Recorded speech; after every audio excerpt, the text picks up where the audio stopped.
Olá a todos, sejam mais uma vez muito bem-vindos ao nosso Palavra Cruzada. É um prazer imenso estar aqui mais uma vez, explanando esta lição maravilhosa pela qual nós estamos estudando nesse trimestre, o grande conflito. E hoje aqui estamos mais uma vez, eu e o pastor que está comigo aqui desta vez, não é? Nós que pela primeira vez estamos juntos aqui para falarmos um pouquinho aqui da lição 10, né, pastor? Sem Uma dúvida. lição que vem trazendo um exemplo muito bom para nós como cristãos, não é? Para não sermos enganados nos últimos dias. Na última lição, só relembrando, falamos um pouquinho aqui sobre a lei de Deus, não é? Especificamente sobre o sábado, pelo qual nós tanto acreditamos e nós tanto preservamos até os dias de hoje, que é algo muito importante, que é uma marca como os cristãos fiéis e professos, não é? Nos últimos dias. E agora, nesta semana, estaremos falando um pouquinho sobre o espiritualismo exposto. Um tema que é bem complexo, não é? Algo que muitas vezes passa despercebido por muitas das pessoas, por toda a gente, não é? Por todas as famílias. Às vezes nós nem falamos muito neste assunto, não é? Propriamente nos nossos lares, propriamente na igreja, no dia a dia, entre amigos, em qualquer lugar, não é? E acho que é um momento oportuno que nós temos de falarmos um pouquinho sobre este tema. Eu vou começar aqui aproveitando já para falar um pouco sobre o verso áureo, que está lá em 1 Tessalonicenses, no capítulo 4, versículo 16 e 17, que a palavra de Deus nos diz assim: Porque o mesmo Senhor descerá do céu com alarido e com voz de arcanjo, e com a trombeta de Deus, e os que morreram em Cristo ressuscitarão primeiro. Depois nós, os que ficarmos vivos, seremos arrebatados juntamente com eles, nas nuvens, a encontrar o Senhor nos ares, e assim estaremos sempre com o Senhor. Ora, neste momento, antes de nós começarmos, gostaria de pedir que o pastor Tiago fizesse uma oração para nós, para que nós pudéssemos, então, abrir a palavra de Deus e dirigirmos essa pressão ao Senhor. Com certeza, Adriano. Vamos orar então. Papai do céu, nosso Deus, muito obrigado mais uma vez, Pai querido, por esta oportunidade que nos dás de abrir a tua palavra e de podermos aprender dela, Senhor, as verdades que são tão importantes para nós podermos estar prontos para viver na eternidade com Jesus. Pai querido, possas dar-nos agora o teu Santo Espírito para nos guiar neste estudo, é o que te pedimos em nome de Jesus. Amém. Amém, Senhor. Amém. Pastor Tiago, a palavra é contigo agora. Ora bem, muito obrigado, Adriano. Para já também é um prazer estar aqui contigo pela primeira vez, não é verdade? E dirijo-me também agora, em particular agora, ao auditório. Porquê? Porque este é um tópico que é bem quente, se me permitires. Portanto, é um tópico que, na verdade, é importante nós termos uma noção de que aquilo que nós vamos falar tem que ser só e apenas de uma perspectiva bíblica. Ora bem, quando nós falamos do Espiritismo, e o texto, o verso áureo que tu já nos leste, é um verso que, na verdade, estabelece uma verdade básica, que é a seguinte. O apóstolo Paulo, que foi ele que escreveu, portanto, o textinho que tu leste muito bem, que partilhaste connosco, estabelece o facto de que os mortos, portanto, aguardam a ressurreição. Ora bem, logo aqui nós temos aqui uma verdade que nos é revelada, que é o seguinte. Se nós acreditamos que as pessoas, quando morrem, continuam a viver num outro estado, de uma forma etérea, ou vão para o céu, ou vão para o inferno e tudo mais, então para que é que nós necessitaríamos de esperar pela ressurreição? Não é verdade? Então, nós aqui vemos já o apóstolo Paulo a desconstruir, na verdade, uma ideia que era exatamente de que quando nós morremos continuamos a viver num outro estado, digamos assim, ou seja, que há uma imortalidade, digamos, que está ligada à nossa suposta alma, digamos assim, e que nós, portanto, continuamos então a viver. Ora, esta ideia de que nós não morremos verdadeiramente é algo que não consta na Bíblia. É algo que, na verdade, foi uma mentira introduzida neste mundo logo desde o início, quando nós abrimos, portanto, a palavra de Deus. E se tu me quiseres ajudar aqui, Adriano, agradeço-te. Quando nós, portanto, por exemplo, abrimos a palavra de Deus em Gênesis, no capítulo 3 e no verso 4, nós encontramos aquele episódio famoso quando Adão e Eva, portanto estão no jardim do Éden, não é verdade? E há um momento em que Eva, em particular, começa a entrar numa espécie de um diálogo com a serpente, portanto, neste caso com Satanás. E Satanás, sabendo que Deus tinha dito diretamente a Adão e a Eva que eles certamente morreriam se desobedecessem, A serpente, na verdade, vai dizer uma coisa completamente contrária. O que é que ele vai dizer, Adriano? Podes-me ler, se não te importas, então, Gênesis, no capítulo 3, no verso 4. Qual foi a mentira proclamada por Satanás? Obviamente, ali no versículo 3, no versículo 4 diz que certamente não morrereis, não é, pastor? Exatamente. Ou seja, Adriano, repara só que ele vai dizer, vai usar a linguagem de Deus, mas vai contrariar completamente aquilo que Deus então havia dito. Então, podemos dizer o seguinte, já olhando para isto, nós vamos ver que, na verdade, ao longo da história, esta mentira tem tomado várias formas, digamos assim, mas sempre com aquela premissa subjacente que a vida continua mesmo depois da morte, independentemente de Deus. E é aqui que nós vamos encontrar, na verdade, um sentimento que é de rebelião, que estava no coração de Satanás, que é de levar-nos a tentar acreditar ou pensar que podemos viver eternamente, mesmo longe de Deus ou independentemente de Deus. Ora bem, é interessante também, e passo já a palavra a Adriano, só para dizer o seguinte, este último pensamento, é que esta ideia, na verdade, esteve na raiz de um dos maiores movimentos filosóficos, filantrópicos, espirituais e religiosos que apareceu logo no século XIX, portanto, que é conhecido pelo Espiritismo. E agora, quando nós usamos a palavra Espiritismo, temos que ter cuidado, porque há pessoas que não ligam esta palavra com outras filosofias. Ou seja, eu quero ser já muito claro aqui, tanto para o nosso auditório, para aqueles que nos ouvem, que é o seguinte: Espiritismo é a ideia de que nós podemos comunicar com os mortos de diferentes formas, não é verdade? Porque acreditam as pessoas que os mortos continuam a viver e têm essa capacidade de se comunicar connosco. E é aqui que nós vamos ver então algo que é muito importante e que nos vai de facto esclarecer em relação a tudo isto. Porquê? Porque o próprio Deus, na verdade, já nos havia esclarecido em relação a isto. Nós pensamos em pessoas que vivem com a dor, por exemplo, ter perdido um familiar, um filho, um esposo, um pai, uma mãe, sentem saudades, obviamente, e desejam comunicar-se com eles. É normal haver esse sentimento, mas cuidado, porque a própria palavra de Deus já havia advertido para o facto de que esses espíritos familiares, na verdade, não devem ser contactados, porque na verdade não são espíritos familiares, coisa nenhuma, e nós vamos perceber isso. Aliás, eu ia pedir, já, passando a palavra já aqui ao Adriano, Adriano, se me puderes também ler, se não te importas, Isaías capítulo 8, verso 19, onde nós vemos exatamente que existe este alerta da parte de Deus, para nós não termos este cuidado em contactar estes espíritos, supostos espíritos de pessoas falecidas, porque na verdade pode ser, e é certamente, uma forma de Satanás poder comunicar connosco as suas mentiras e o seu espírito de rebelião. Adriano, podes ler então depois Isaías 8:19, se não te importas, meu querido. Isaías 8, 19 e 20, pastor, diz assim: Quando vos disserem, consultai os necromantes e os adivinhos, que chiureiam e murmuram, acaso não consultará o povo a seu Deus? A favor dos vivos se consultarão os mortos? A lei e ao testemunho, se eles não falarem desta maneira, jamais verão a alva. É Muito muito bem. importante, né, Sem pastor? dúvida, Este Adriano, é versículo de exatamente Isaías isso. é claro para todos nós, não é? É Muitas verdade. das vezes, só comentando aqui, como propriamente tu disseste, a curiosidade da humanidade que surge Ora dentro bem, do nosso coração, e exatamente. isto é desde lá do passado, desde Adão e Eva. As Exatamente, muito bem. pessoas, durante o decorrer dos anos, elas começaram a estudar, a imaginar coisas que estavam além do nosso corpo físico, além das nossas capacidades, Sem e dúvida, queriam buscar essa força, não é? Como sem muitos dúvida. acreditam, esta energia para que fosse explicado essas coisas. E propriamente como tu disseste, pastor, é um Exato, mundo muito perigoso quando nós com certeza. começamos a querer entrar neste campo que não nos pertence. É uma Exatamente. barreira que nós queremos cruzar, algo que não está no nosso limite, não está Sem na nossa dúvida. atmosfera, não Muito é, bem. pastor? Muito bem, Como nós muito bem. podemos falar um pouco sobre isso? Sem dúvida.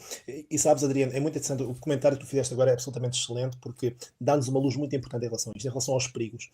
Mas eu chamo a atenção para o facto de que o texto que tu leste muito bem, portanto, o Isaías 8, o verso 19 e 20, eu sei que tu ensinaste o verso 20 e fizeste muito bem, porque na verdade nós vamos reparar que estes espíritos, estes supostos espíritos de pessoas mortas, não falam a lei ao testemunho, ou seja, não falam baseados na palavra de Deus, mas numa ideia mais espiritualista, digamos assim, e fora, digamos, daquilo que é a palavra de Deus. Agora, aquele texto que tu leste primeiro, portanto, verso 9, diz-nos claramente, nós somos chamados a consultar o nosso Deus. Não é consultar os mortos. Se nós queremos Exatamente. sabedoria, se nós queremos profundidade de compreensão, será que Deus não tem capacidade de nos dar algo mais do que estes supostos espíritos dos mortos? Ora, aquilo que é interessante é que Satanás usa exatamente estes meios para nos afastar de tudo aquilo que é a linha de pensamento de Deus, para nos ligar à linha de pensamento do próprio Satanás. E este é que é o grande problema. Aliás, eu gostaria só de citar muito rapidamente, com a tua permissão, Adriano.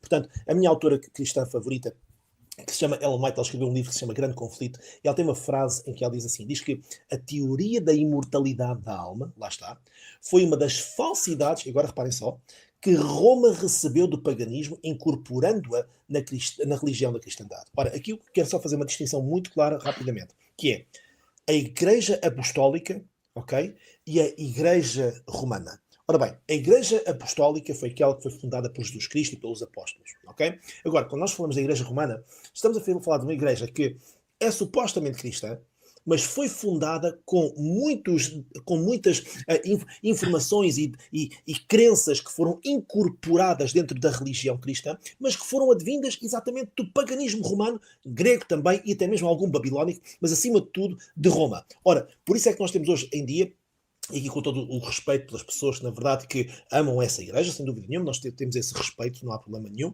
mas a Igreja Católica Apostólica Romana é exatamente a igreja que herdou todas estas crenças, que são crenças pagãs, e incorporou exatamente no cristianismo. Agora, reparem uma coisa, não estamos a falar das pessoas que são católicas, estamos a falar do sistema que esta igreja, sistema de crenças desta mesma igreja, que na verdade adotou tudo isto. Portanto, o único apelo que nós fazemos é este. Reparem se nós estamos aqui a falar da parte da palavra de Deus, ou são opiniões pessoais, ou são filosofias de homens, ok? E aqui nós vamos ver que, na verdade, aquilo que a Bíblia nos diz é um alerta profundíssimo em relação a isto. Aliás, Adriano, podes-me ajudar também aqui a fazer a leitura de um textinho, se não te importas?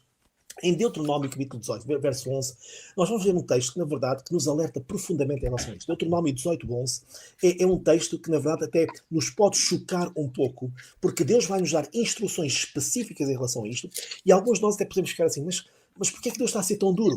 Mas será que Ele está a ser duro, ou será que Ele está preocupado com algo que pode, na verdade, desviar-nos do caminho de Deus? Adriano, se não te importas, meu querido, podes ler também para esse textinho para nós? Deuteronômio 18:11 diz assim, pastor: nem encantador, nem necromante, nem mágico, nem quem consulte os mortos. Exatamente. Ou seja, Deus quer erradicar toda esta maneira de estar, portanto, todas estas ciências ocultas, digamos assim, e repara, isto é lá desde o início, desde o tempo de Moisés. Ou seja, desde essa altura. E se nós fôssemos ler, por exemplo, um outro texto, agora não vamos ter tempo de ler, em Levítico capítulo 20, verso 27, podem tomar nota, diz que essas pessoas deviam ser apedrejadas. E este castigo parece ser incrivelmente cruel, não é verdade, Adriano? Parece ser muito duro. Mas, Adriano, será que Deus aqui está a ser demasiado duro? O que é que tu achas? Pastor, como tu disseste aí mesmo, muitas das vezes, quando nós perdemos o senso do objetivo que nós temos de seguir a Cristo Jesus, para onde nós vamos e qual é o ministério de Cristo Jesus que nós falamos há umas lições anteriores, não é? Onde Cristo Jesus está neste momento, não é? Nós perdemos completamente o senso e a noção de tudo isso, pastor. Exatamente. Aqui mesmo, como tu disseste, Isaías capítulo 26, versículo 19, também diz assim: despertai e cantai, vós que habitais no pó, porque o teu orvalho é como o orvalho das ervas, e a terra expulsará os mortos. Então, nós vemos aqui, pastor, a esperança que nós devemos ter unicamente em Cristo Jesus. Ele mesmo, o Cristo Jesus que os discípulos viram subindo, e que ele disse que voltaria, e Cristo pediu para que eles permanecessem firmes na promessa que ele fez. Essa promessa é a mesma que se estende até nós nos nossos dias, pastor, pela qual nós devemos nos agarrar unicamente, como nós acabamos de ler aqui em Deuteronômio, a prece que Deus faz para nós não acreditarmos em divindades, em necromantes, em mágicos, em qualquer um que venha dizer e fazer fenômenos, não é? Que pode muitas das vezes enganar, isso é claro para todos nós, é o que está acontecendo hoje nos nossos dias. E um ponto importante que nós podemos tocar aqui, pastor, também, falando um pouquinho desses que se surgiram, não é, através da Igreja Católica, a gente sabe que houve uma grande reforma também na Igreja Católica, de reformadores educacionais, tanto na área da psicologia, como na área de espiritualismo. Johann Hendrick, ele foi um dos grandes reformadores dessa época, e um dos seus alunos, que depois veio ter um movimento muito forte foi Allan Kardec. A gente conhece sem também dúvida. qual é este Bem movimento, famoso. qual foi a importância, e muitas das pessoas que leem todos os seus conteúdos, os seus materiais que estão disponíveis aí nas livrarias e tudo mais, tudo isso é obra que o inimigo conseguiu durante séculos, durante décadas, não é, pastor? Sem dúvida. Colocar no meio do mundo cristão para que pudesse enganar as pessoas. Ellen White mesmo, ela diz, não é, que muitas das vezes, até mesmo os escolhidos, aqueles que já têm a promessa de Cristo Jesus em seu coração, pode ter roubado, não é, essa certeza de salvação unicamente em Cristo Jesus. Então, Cristo nos alerta, o Espírito de profecia nos alerta para que nós possamos tomar muito cuidado com este campo minado, não é? Que estamos a andar todos os dias. Sem dúvida, sem dúvida. E sabes, Adriana, é muito interessante porque, voltando exatamente àquilo que tinhas dito ainda agora, é importante nós compreendermos que há um zelo da parte de Deus para nos proteger destas coisas. Por isso é que eu perguntava ainda há bocadinho, será que Deus está a ser muito duro quando dizia que estas pessoas que praticavam estas supostas artes mágicas, na verdade, os adivinhos, os médiuns, estas coisas todas, na verdade, será que Deus estava a ser muito duro? Aliás, Deus estava claramente a proteger, neste caso, Israel, daquilo que seria mais tarde uma introdução de falsos ídolos e falsos deuses, exatamente, no seio do próprio povo de Deus. Ou seja, ele estava claramente a proteger o seu povo. Agora, com isto em mente e pensando em tudo aquilo que nós já te dissemos até agora, será que o espiritismo, o ocultismo, em todas as suas diferentes formas, é algo que é assim tão mau que Deus precisa de nos proteger? Ora bem, quando nós olhamos para a Sagrada Escritura, é importante nós, mais uma vez, vermos algo que já foi visto, aliás, em sessões anteriores, é que os mortos, quando morrem, ficam num estado que é comparado ao sono na Sagrada Escritura. Ou seja, se nós formos até ao verso áureo que tu leste hoje, e muito bem, nós encontramos o apóstolo Paulo exatamente a ensinar sobre a ressurreição. E isso é muito importante. Porquê? Porque se nós olhamos para isto, então quer dizer que as pessoas, quando morrem, ficam incontactáveis, ok? Depois da sua morte. Ok? Então, se as pessoas quando morrem ficam incontactáveis porque ficam a passar pelo sono da morte, então eu pergunto, Adriano, então, mas quem é que então fala através destes adivinhos?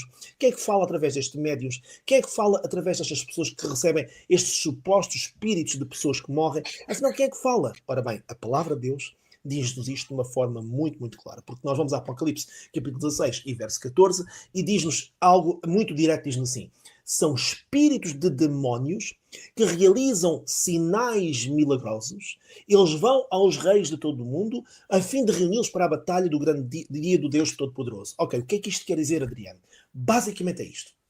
Estas pessoas, na verdade, não estão imbuídas dos espíritos de familiares mortos, não estão imbuídas de espíritos de pessoas que morreram, é o inimigo e os seus demónios que falam através deles. Para quê? Para arregimentarem um grupo de pessoas num espírito de rebelião. E atenção, quando nós falamos de espírito de rebelião, meus queridos, isto, nós temos que compreender o seguinte: não estamos a falar de pessoas que andam por aí a pregar contra Deus e a dizer que Satanás é bom e que Deus é mau. Não é nada disso. Não.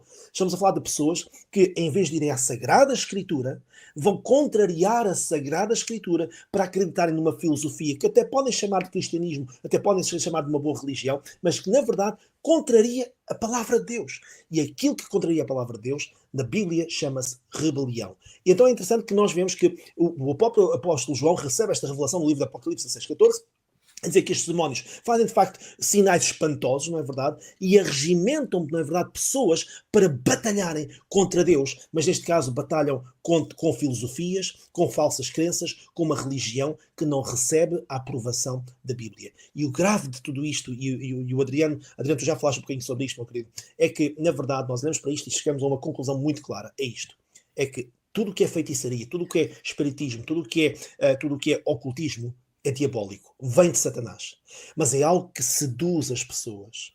Porque leva as pessoas, na verdade, através de uma filosofia a dizer assim, segue a luz, vai para a luz, coisas assim deste género, verdade? Frases bonitas, mas que no final têm a semente do inimigo, porque leva as pessoas a uma adoração falsa e finge uma relação genuína com Deus que, na verdade, planta no coração do ser humano uma falsa esperança que não é baseada em Jesus Cristo.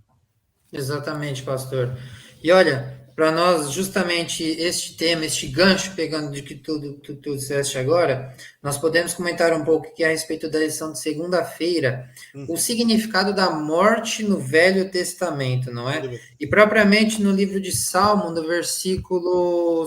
no capítulo 6, no versículo 5, vem falando que quando nós morremos, não é? Nós Exatamente. dormimos um quê? Um sono profundo. Exatamente. Nós passamos, a nossa alma vivente volta para Cristo Jesus, não é? Sem dúvida. Pois a morte não há recordação de ti. No sepulcro, quem te dará louvor? Então, nós vemos aqui propriamente o salmista dizendo com as palavras ditas propriamente por Deus, não é, Claro. pastor? Já Exatamente. não sabem de nada. Claro. Nosso Claro. estado de consciência se desliga deste Claro. mundo, não é? Sem Já não dúvida. percebemos mais nada, já não sentimos mais nada, já não temos mais sentimentos, já não sofremos mais, e ali ficamos Exatamente. aguardando o grande julgamento.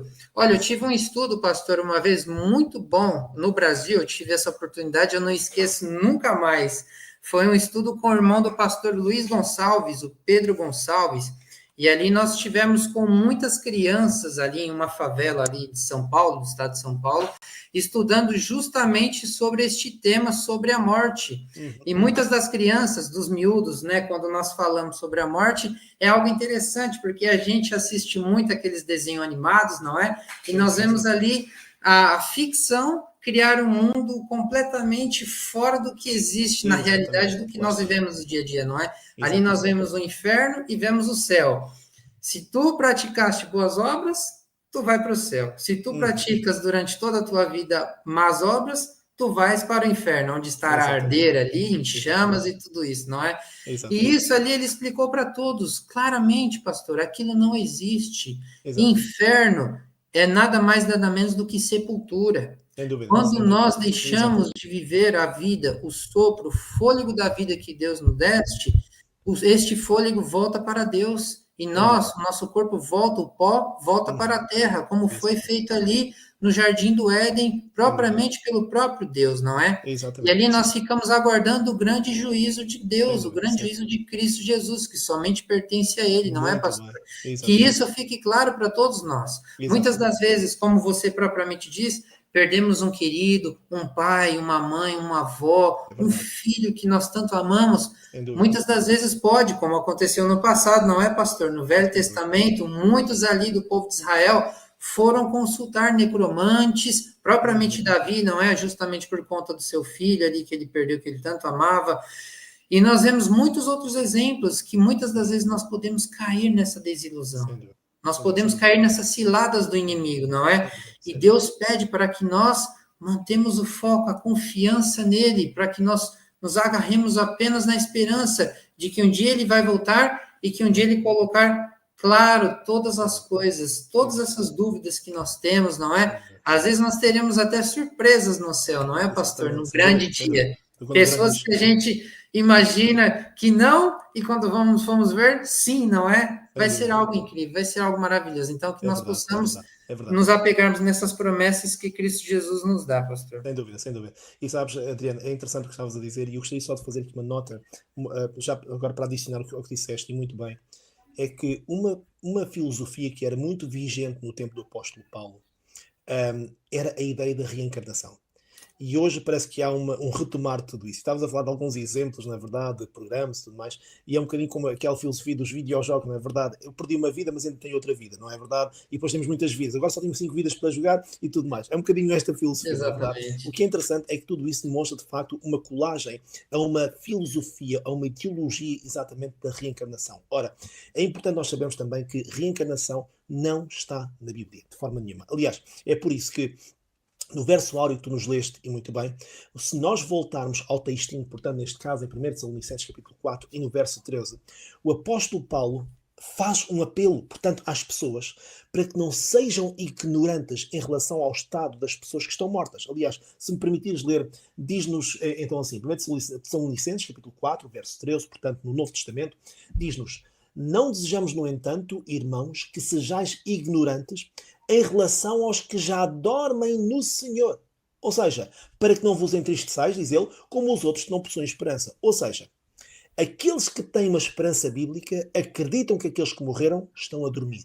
Ou seja, estão num estado que é comparável ao sono. Obviamente não é um sono como aquilo que nós dormimos durante a noite, por exemplo, mas é um estado comparável ao sono, digamos assim, um sono profundo, sem sonhos, obviamente. Portanto, não existe nenhuma reencarnação. Existe um estado estável, digamos assim, de sono profundo, em que a pessoa simplesmente aguarda no pó da terra, digamos assim, o dia da ressurreição. E aí fica explicada a necessidade da ressurreição. Se isso não fosse o caso, se nós fôssemos logo para o céu ou para outro lado qualquer, não precisaríamos de ressurreição. E isto é interessante porque o mundo cristão, em geral, na verdade, porque acredita que quando nós morremos continuamos a viver num outro estado etéreo qualquer, não consegue perceber porque é que, afinal de contas, precisamos da ressurreição. Colocam lá a ressurreição como sendo um ato bonito, mas na verdade não explicam porque é que precisamos da ressurreição. Ora, nós precisamos da ressurreição exatamente porque quando estamos mortos, ficamos num sono profundo e quando Jesus voltar, então volta a reconstituir os nossos corpos, como aliás o próprio apóstolo Paulo nos diz em 1 Coríntios capítulo 15. Então, nós vamos ter novos corpos, obviamente, reconstruídos, recriados, digamos assim, por Cristo, assim como ele fez no início em Adão e Eva. E tudo isso são coisas que nós encontramos na Bíblia, não encontramos nenhum estado, digamos, semelhante a um vapor que anda só por aí, que se manifesta quase como uma alma penada, como muitos lhe chamam, não é verdade? Ou que vai para o céu para ficar lá longe, triste, a pensar no que é que acontece aos outros que ficaram para trás. Não, isso não é bíblico. Na verdade, nós temos que compreender que o plano de Deus é muito semelhante àquilo que Jesus, ele próprio, passou. Como é que Jesus viveu? Ele viveu durante todos estes anos, portanto, durante 33 anos e meio neste mundo, morreu, foi sepultado, e no domingo de manhã então ressuscitou. E por isso é que nós sabemos que durante aquele tempo Jesus ficou a descansar no túmulo, não foi para lado nenhum, ficou ali fechado e ressuscitou então no domingo. E nós vamos repetir o ato de Jesus se confiarmos em Cristo, que ele terá poder e tem certamente poder para nos dar vida quando ele voltar. Amém, pastor. É uma esperança grandiosa e gratificante que Sem dúvida. nós temos de confiarmos plenamente no Senhor, não é? É verdade. Através disto. E ter essa certeza, não é? Como propriamente diz o Espírito de profecia. Sem dúvida. Assim também Deus os trará consigo os que dormem em Jesus, escreveu Paulo, né? Muitos interpretam esta passagem como significando que os que dormem serão trazidos do céu com Cristo, mas Paulo quis dizer que assim como Cristo ressuscitou dos mortos, Deus chamará os santos adormecidos de seus túmulos e os levará consigo para o céu. Preciso consolo, não é? É verdade. Gloriosa esperança, não apenas à igreja de Tessalônica, mas a todos os cristãos, onde quer que estejam. Então, essa esperança se estende para nós, não é, pastor? E para todas as gerações. Como propriamente tu disseste agora. Isso é uma certeza que nós precisamos ter, que o próprio Cristo Jesus veio a esta terra, ele mesmo carregou o peso dos nossos pecados, ele mesmo se fez o sacrifício eterno de uma vez por todas, né, para que já não precisasse mais a lei antiga continuar, não é, de sacrificar o cordeirinho. Cristo Jesus se fez sacrifício eterno por todos nós. Isso é algo maravilhoso que nós precisamos reconhecer todos os dias de nossa vida. E ele mesmo passou pela morte e também venceu a morte, não é, pastor? Sem dúvida. Que ato maravilhoso, que certeza plena que nós podemos ter todos os dias de nós vivermos, não é? Na esperança que temos em Cristo Jesus, de que muito em breve, quer nós passemos pela morte, quer os nossos familiares passem pela morte, não é? Nós não precisamos consultar ninguém, não precisamos buscar em nada, em livros, enciclopédias, em site, informações, em nada, não é, pastor? É apenas a esperança que temos na palavra viva e verdadeira dele, de que muito em breve estaremos juntos na glória, todos juntos aqueles que têm esperança em Cristo Jesus. Sem dúvida. Por isso, Adriano, se calhar terminando já, porque o tempo passou tão rápido, quando nós estamos a palavra de Deus, não é verdade? O tempo passa a voar, mas apenas para dizer o seguinte, e isto é um apelo da minha parte e da parte do Adriano para o nosso auditório, é que temos que ter cuidado, porque o inimigo, como nós temos vindo a ver, ele vai usar sinais e prodígios, milagres espetaculares para enganar as multidões, e isto pouco antes da vinda de Jesus. E nós, a única forma que temos de ficar solidificados na verdade, para não sermos arrastados pela mentira, é estarmos sólidos do lado da palavra de Deus. É por isso que eu gostaria de terminar com um textinho que nós encontramos em 1 Coríntios, capítulo 15, versos 16 ao 18, onde o apóstolo Paulo, basicamente, então esclarece-nos de uma forma cabal porque é que nós só temos vida eterna dependendo de Jesus, e isto quando ele voltar. Ele diz, se os mortos não ressuscitam, também Cristo não ressuscitou. E se Cristo não ressuscitou, é vã a vossa fé. e ainda permaneceis nos vossos pecados, e também os que dormiram em Cristo estão perdidos. Ou seja, na verdade, o apóstolo Paulo aqui está-nos a mostrar porque é que nós precisamos da ressurreição. E esta ressurreição, meus queridos, é aquilo que vai materializar novamente o nosso corpo, a nossa vida, de uma forma real e palpável. Assim como Jesus, quando ressuscitou, era palpável. O próprio Tomé, na verdade, quis colocar a mão nas suas feridas. Não quis colocar as mãos em algum vapor, em algum fantasma, nada disso. Aquilo que ele fez foi tocar o corpo de Jesus quando ele ressuscitou. Porquê é que não o fez antes? Porque antes Jesus estava fechado no túmulo à espera do dia da ressurreição para cumprir aquilo que Jesus já tinha dito, que ao terceiro dia iria ressuscitar. Então nós podemos ter esta certeza de que nós, quando morremos, adormecemos no Senhor e aguardamos pacientemente a vinda do Senhor Jesus para nos reunir novamente àqueles que morreram também em Cristo para viver eternamente num lugar sem morte, sem dor, sem sofrimento, e onde as lágrimas dos nossos olhos serão limpas pela mão do nosso Deus. De facto, esta é a minha esperança, é a esperança do Adriano e a esperança que hoje queremos partilhar com o nosso auditório e que está fundada na palavra de Deus. Amém. Muito obrigado mais uma vez por nos terem seguido e não perca então o nosso próximo episódio na próxima semana. Vamos continuar a estudar este tema e outros, na verdade, que estão ligados ao grande conflito, por isso não perca o próximo episódio. Até lá, fique bem.